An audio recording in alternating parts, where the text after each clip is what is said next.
Hey everyone, the Samsung Galaxy S25 Ultra has landed.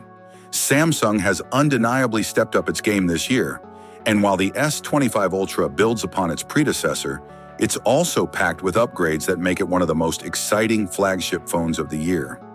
Let's dive into everything you need to know. The redesign of the S25 Ultra is immediately noticeable the moment you pick it up. Compared to the body feel of the S24 Ultra, S25 Ultra fits better in the hand and is ideal for extended use. Additionally, it's 15 grams lighter, which might sound minor, but when holding the phone, it's a subtle difference that adds to the overall comfort. The matte finish on the back offers excellent grip, making the phone feel secure even without a case. While I've been using it caseless for now, there are already some great MagSafe compatible cases available for those who prefer added protection. Now let's talk about the display, which remains one of Samsung's crown jewels. The S25 Ultra features a 6.9-inch Quad HD plus dynamic AMOLED 2X panel with Armor 2. The bezels are even smaller this year, resulting in a more immersive experience. Whether you're watching videos, gaming, or scrolling through social media, this display is second to none. Performance-wise, the S25 Ultra is powered by the Snapdragon 8 Elite chipset, specifically tuned for Galaxy devices. Paired with the optimizations in One UI 7, the phone feels smooth, snappy, and efficient.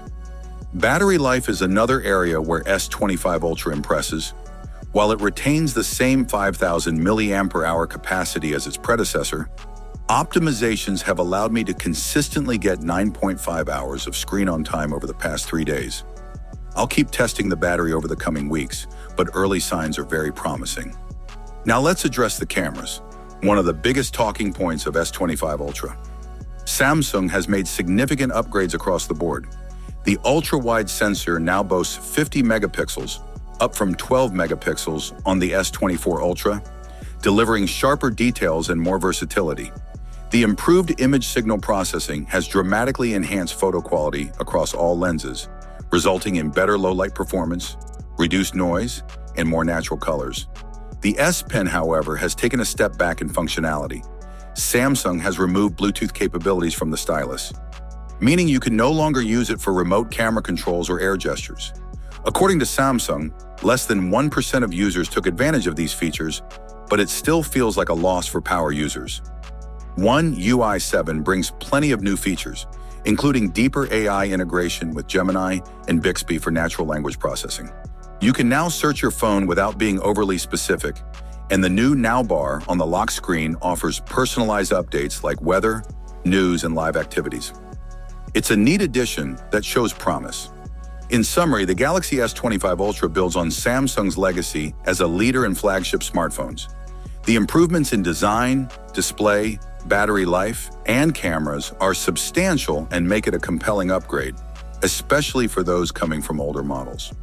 While some changes, like the removal of Bluetooth from the S Pen, may disappoint a few users, the overall package is hard to fault. Samsung has crafted a phone that feels premium, performs exceptionally, and sets the bar for what a flagship device should be. If you're considering the S25 Ultra, you won't be disappointed, but keep an eye on those exclusive colors to find the one that best fits your style. Thanks for watching. I hope you enjoyed this video. Please leave your thoughts in the comments. Have a nice day, and God bless you.